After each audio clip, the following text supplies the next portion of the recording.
Amém, irmão Márcio. Que bênção, que conforto, que consolo para nós, a quem temer ou a quem temerei. Eu sei que hoje muitos brasileiros estão entristecidos, porque de fato o esporte, em especial o futebol, em especial a Copa do Mundo, mexe com as nossas emoções, não é verdade? Você está triste? Essa pergunta não deveria nem ser feita, não é verdade? Nós, como brasileiros, tivemos a nossa brasilidade afetada no final desta tarde. Nós que gostamos de futebol, eu em especial, procurei não me envolver e não colocar o meu coração para não comprometer a minha voz, os meus sentimentos. Eu gosto muito de esporte, em especial o futebol. A minha vida eu dediquei em alguns momentos algumas práticas esportivas. Já fui campeão de ping-pong em muitas situações. No seminário fui campeão algumas vezes, condomínios, campeonato de Senac, Sesc, em vários lugares. E o futebol em especial, ele mexe com as nossas emoções. E do brasileiro em especial que ama futebol, uma paixão nacional é o futebol. E nós nos vemos envolvidos com isto. Principalmente quem gosta, quem ama, quem se envolve, quem coloca o coração, se entristece. Justifica-se, e eu sou defensor desta ideia, algumas igrejas em determinadas localidades, em determinadas cidades, são tão afetadas pelo sentimento de futebol que elas sequer podem abrir a porta da igreja, em virtude de violência, em virtude da utilização de álcool, em virtude da agressividade com que as pessoas lidam com a falta de tempero do sentimento destinado à prática esportiva. Há violências em determinados lugares, o trânsito se torna perigoso. E a liderança, preocupada com isto, ela precisa ser sábia nesta condução para não colocar os seus membros em risco em direção à igreja ou fora, retornando para as suas casas. Brasília, aqui é tranquilo, mas se o Brasil ganha, passa de fase, se o Brasil é campeão, em determinadas regiões é muito difícil. E por isso algumas igrejas zelosas, responsáveis, elas alteram ou afetam de alguma maneira a disposição do culto, principalmente próximo ao horário dos jogos. Então nós devemos orar e devemos olhar também com carinho, neste sentido, estas igrejas, as igrejas responsáveis que pensam nos seus membros. Assim, meus irmãos, quando nós pensamos em vitória no esporte, em especial nesse momento que nós estamos vivendo, há muitos brasileiros tristes hoje, decepcionados. Há muitos brasileiros que colocaram seu coração, brasileiros jovens. Alguém me perguntou: pastor, o senhor já viu o Brasil ser campeão do mundo? Já, é muito bom. Alguns jovens nunca viram e gostariam de experimentar o que é este sentimento que nos liga, esta paixão que nos liga, através de um instrumento esportivo, uma bola, 11 pessoas, uma delegação, uma movimentação nacional, propagandas, investimento, e aqui no sentido puro e simples da prática esportiva, não levando em consideração esse universo midiático, propagandista, financista que envolve a prática esportiva, mas eu estou falando daquele sentimento puro que habita em nosso coração como brasileiro, como aquele que tem também para com o seu time do coração. Alguns nunca viram o time ganhar, ser campeão, infelizmente. Alguns nunca levantaram uma taça, infelizmente. Porque isso toca, isto mexe com o nosso sentimento, porque nós, muitas vezes, somos motivados por esses estímulos, nos deixando alegres, felizes, com a provocação sadia, com a brincadeira com o vizinho. Amanhã, no trabalho, alguém de outra nacionalidade possivelmente vai lhe provocar, principalmente se for um argentino. Se no seu trabalho tem um alemão, ele vai te provocar, porque faz parte do jogo.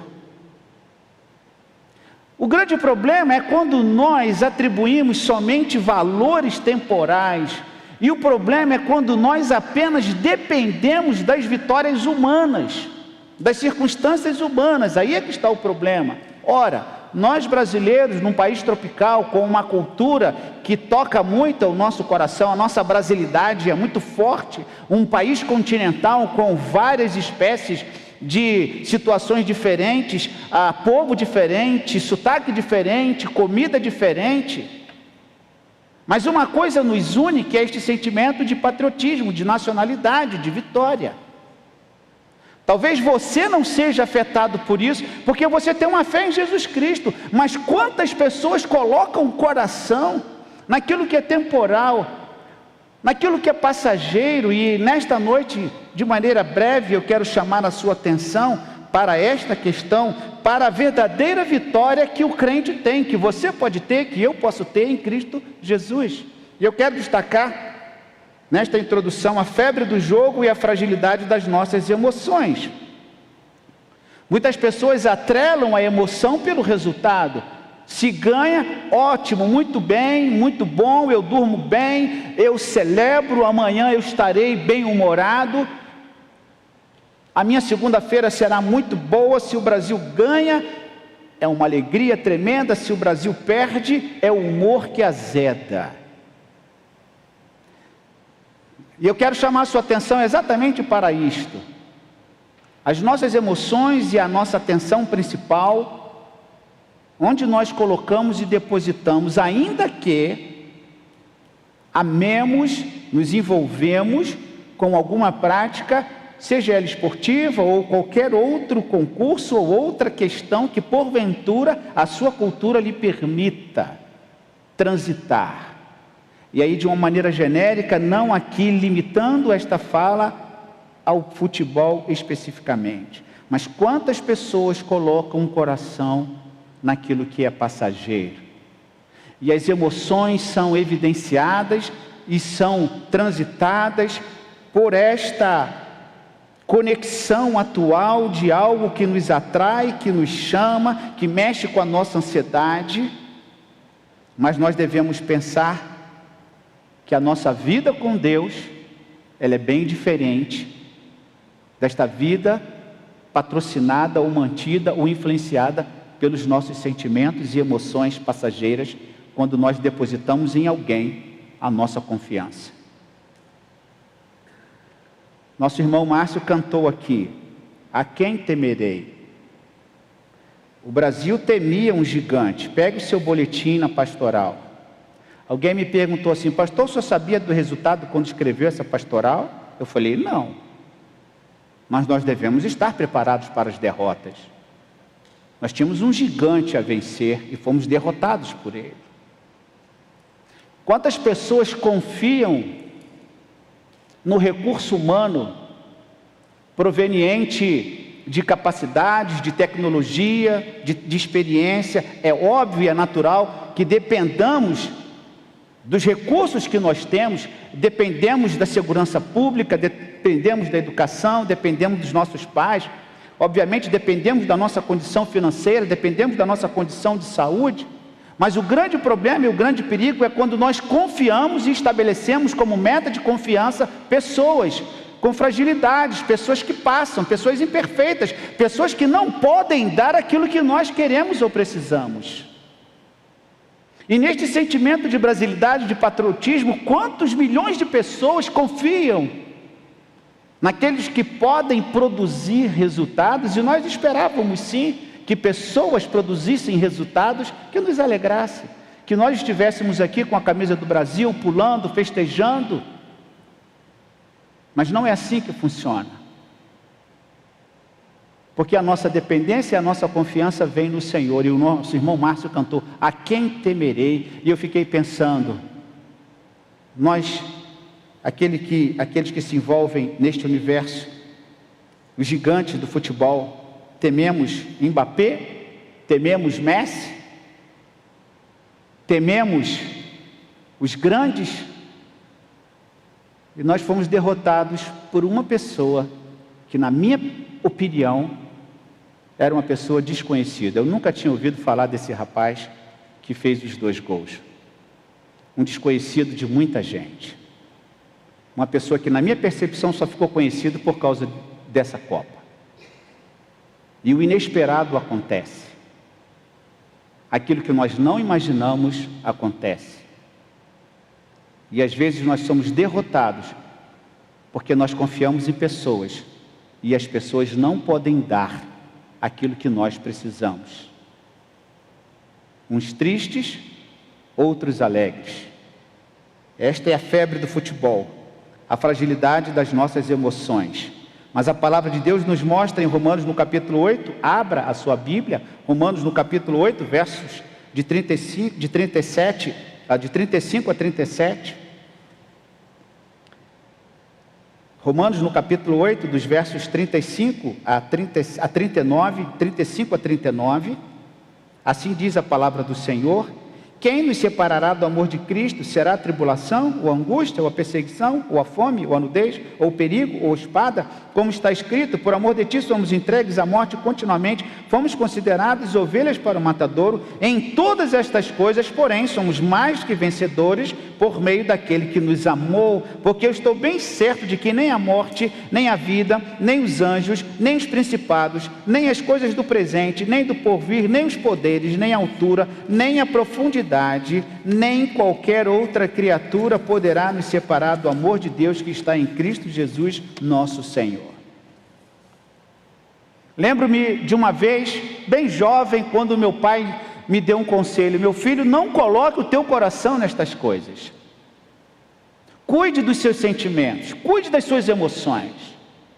É muito bom vibrar, é muito bom colocar uma camisa, é muito bom aquele momento, aquela febre, aquele ambiente contagiante que nós somos levados e nós ficamos apaixonados muitas vezes, uns mais, outros menos. Pode ser que você diga assim: eu não dou a mínima para isso, eu não gosto de futebol e eu acho que nós nem deveríamos falar sobre isso. Mas eu tenho certeza que você tem um filho ou um neto que gosta, e você tem que ouvir, porque isto faz parte da nossa conjuntura social. Seja futebol, seja música, seja outra manifestação cultural, o fato é que nós vivemos um país que é muito moldado pela cultura.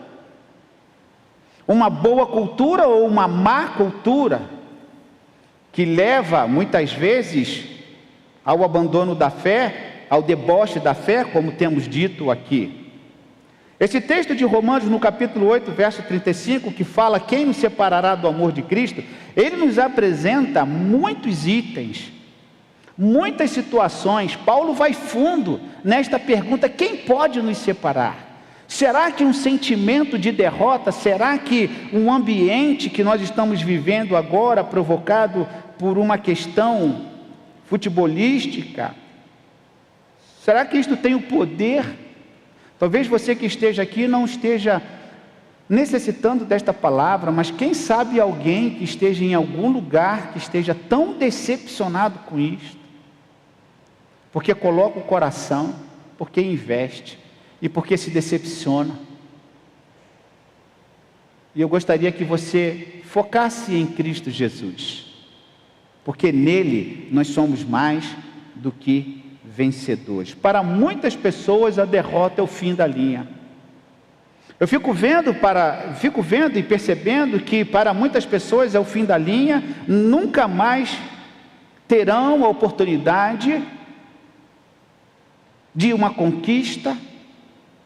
A idade não permite, a saúde não permite, a aposentadoria virá, e esta derrota é marcante, pontual, no momento importante da vida da pessoa, e talvez alguns vão amargar para sempre a derrota, porque confiaram nas circunstâncias, porque depositaram a sua confiança naquilo que não pode satisfazer a alma. Mas a nossa vida com Deus é diferente. Dias de derrota, dias tristes, perdas, frustrações, elas não significam que nós fomos abandonados ou derrotados. Isto não significa que a nossa vida acabou, que agora nós vamos colocar a nossa fé em stand-by, vamos colocar a nossa fé na prateleira e nós vamos então finalizar a nossa trajetória cristã. Não é o que o texto bíblico nos mostra. Paulo fala e ele lista aqui crises terríveis. Acompanhe comigo no texto bíblico, ele cita fome, perigo, espada. Ele cita aqui nesse texto, mas em todas essas coisas nós somos mais do que vencedores. Durante a luta, durante o processo, durante a guerra que nós vivemos. A nossa luta e a nossa guerra não é contra a carne, nós não brigamos com pessoas. Nós não ofendemos pessoas, apesar de sermos ofendidos, nós não violentamos pessoas, nós sofremos a violência. Porque nós cremos numa vitória que é muito maior, que é muito superior, porque a nossa vida está pautada na eternidade e não na temporalidade. Será que nós compreendemos isso? Será que os mais jovens que desejam tanto uma vitória, será que nós conseguimos equilibrar as nossas emoções com esta febre que nós vivemos, com a fé que nós exercemos no Senhor? Se esta palavra serve de consolo para você, a palavra de Deus nos mostra nessa noite que nós somos mais do que vencedores por aquele que nos amou. Vamos dizer que neste jogo da vida que nós vivemos e nós participamos, o perigo da vitória humana com o seu orgulho. Exemplo, se o Brasil ganha, estamos orgulhosos. Se o Brasil ganha, nosso coração se enche, somos a maior potência mundial, temos tradição, temos isto, temos aquilo. Vem o orgulho, vem a soberba, vem a falsa sensação, de fato isso é real, vem a falsa sensação que nós somos invencíveis. Parece que algumas pessoas não vivem a realidade da vida, que a vida ela é uma vida difícil, a conquista é difícil, não se conquista uma vitória de uma maneira fácil, tem que haver empenho. Assim como alguém que se prepara para passar num concurso, para estudar para um concurso, a vida exige empenho, dedicação, disciplina, estudo, ordem. Para se conquistar uma vitória, seja ela em qual área da vida, é preciso um plano, é preciso uma disciplina, é preciso o contato direto com aquele objetivo, com aquele foco, que muitas vezes nos faz dormir tarde, acordar cedo, muitas vezes comer mal, viajar, pegar um avião para um concurso lá, colar, ou seja, no jogo da vida há um empenho, ou deverá haver um empenho para se conquistar. Isto é importante, isto é real, mas quando isso se torna o orgulho de nos acharmos invencíveis, eu conquistei, eu ganhei, eu sou bom no que eu faço, e vem o orgulho. Mas qual que é a verdade espiritual? A verdade espiritual é que a vitória para a nossa vida vem do Senhor, por isso nós não tememos, e não somos motivados pelas vitórias da temporalidade. Ser mais do que vencedor significa esta maturidade para não permitir que esta arrogância ou essa prepotência ou esse sentimento de invencibilidade tome conta do nosso coração, porque muitas vezes, meus irmãos, em nossa vida espiritual, nós vamos amargar derrotas, frustrações. Podemos experimentar lutas e podemos até sucumbir a determinadas lutas pela nossa fragilidade. Mas nós cremos num Deus que é eterno, como nós ouvimos hoje pela manhã na palavra do pastor Neander. Deus age além do tempo. E agindo Ele, quem impedirá? A verdadeira vitória vem daquele que confia no Senhor. A vitória na terra, ela é temporária, mas a coroa que nós vamos receber de Cristo, ela é eterna. O que significa ser mais do que vencedor? E aí nós caminhamos para a nossa conclusão. A nossa vida baseada na fé não depende dos resultados humanos. Como eu disse, há experiências desagradáveis, frustrações, derrotas, mas a Bíblia também diz que todas as coisas contribuem para o bem daqueles que amam o Senhor. Uma derrota hoje não significa que amanhã você não vai alcançar a vitória. Quantas pessoas no decorrer da sua vida, na trajetória profissional, acadêmica, experimentou derrotas, frustrações? Não foi dessa vez, o meu nome não estava na lista, não passei desta vez. E a pessoa persiste. E a pessoa se empenha, e ela crê que Deus pode. Irmãos, quem aqui já fez uma oração ao Senhor, precisando fazer uma prova, e disse assim: Senhor, que caia na prova aquilo que eu estudei? Levante a sua mão. Isso é de Deus ou não é de Deus? Isso é de Deus. Quando você estuda exatamente, você estudou tudo, mas aí você pensa assim: poderia cair essa parte da matéria poderia cair, esse ponto poderia cair. E aí quando você pega a prova e que você lê o enunciado, você faz oração: Senhor, que coisa maravilhosa, eu pedi ao Senhor que me abençoasse e que caísse na prova o ponto que eu vou descer a caneta. Que coisa maravilhosa, irmãos. Que coisa maravilhosa. Na vida dos estudantes isso acontece e pode acontecer. Se você, estudante, está aqui e ainda não viveu essa experiência, peça ao Senhor que lhe dê uma experiência assim. Mas estude toda a matéria. Estude todos os pontos, para que, não caindo aquele ponto que você deseja, você tenha trânsito e desenvolva aquilo que a prova pede. Mas quando Deus age em favor dos seus servos, do seu povo, nós somos mais do que vencedores por aquele que nos amou.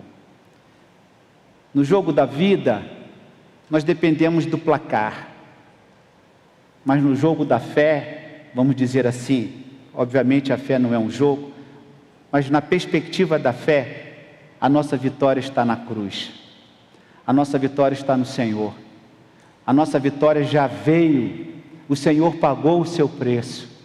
Por isso que Paulo fala: nós somos mais do que vencedores. Você está triste? Amanhã é um novo dia, e vamos nos preparar para daqui a 4 anos.